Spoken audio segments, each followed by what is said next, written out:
I'm Joe Catalano with an AM Quincy news update for Tuesday, October 8th. City, state, and federal officials will gather at Squantum Point Park at Marina Bay in Quincy this morning to formally announce a $4.2 million grant to make improvements to the Squantum Point Park Pier. Congressman Stephen Lynch will be joined by Mayor Thomas Koch, members of the Quincy State Delegation, and MBTA officials to formally unveil the federal grant. The money from the Federal Transit Administration will be used to update the pier in anticipation of expanding MBTA ferry service to Boston from Quincy, Braintree, Milton, and Weymouth. The current pier is over 30 years old. The renovation will include a new pier, float, and ramp system. Today's announcement is scheduled for 10 a.m. Attorney General Andrea Campbell's lawsuit against the town of Milton took center stage at the state's highest court yesterday. The lawsuit came after voters rejected a plan that would have complied with a state law requiring more multifamily homes be built near MBTA stations. Lawyers representing the town of Milton and the state presented their oral arguments before the Supreme Court yesterday morning. Milton is the first community to challenge the MBTA Communities Act and then be sued by the Attorney General for doing so. Back in February, voters in Milton shot down a zoning plan that could have cleared the way for hundreds of new housing units. In all, 177 communities that the state deemed having varying levels of access to the T are covered by the law, including Quincy.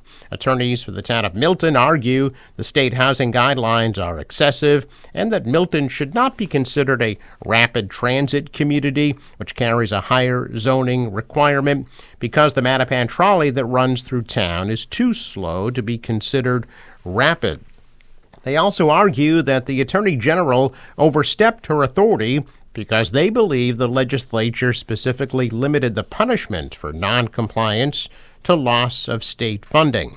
But the AG's office insists the law does not allow for communities to opt out of the new zoning requirements, and she's seeking court-ordered compliance.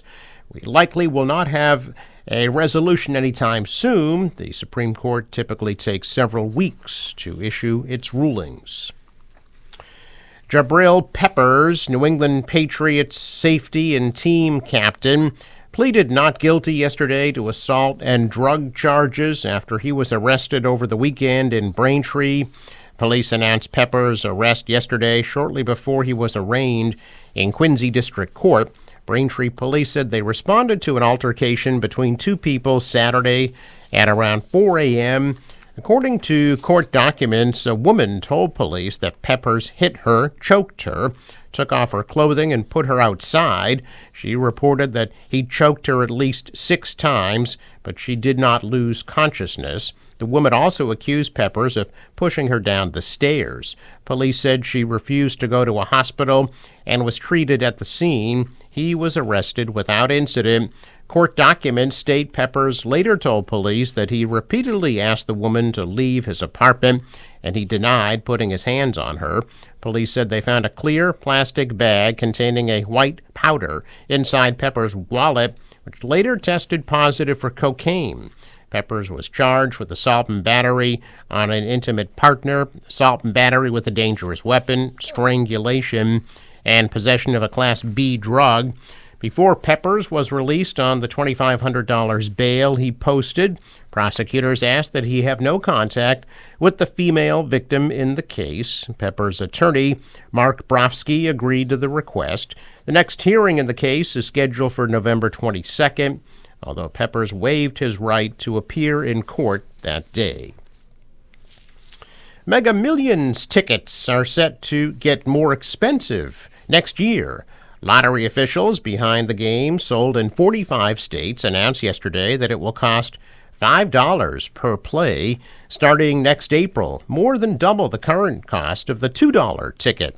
The ticket price increase is part of a major overhaul designed to create even bigger jackpots for the game that's produced $6 billion wins since it began in 2002.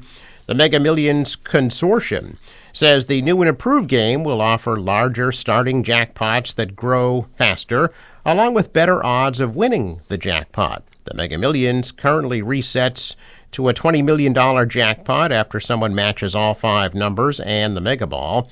Every ticket in the updated game will have a built-in multiplier to boost any non-jackpot win by up to 10 times. A player who matches all 5 white balls could win up to $10 million.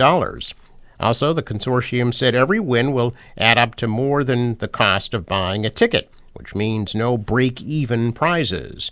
The last time Mega Millions raised the price to play was in 2017, when tickets went from $1 to $2.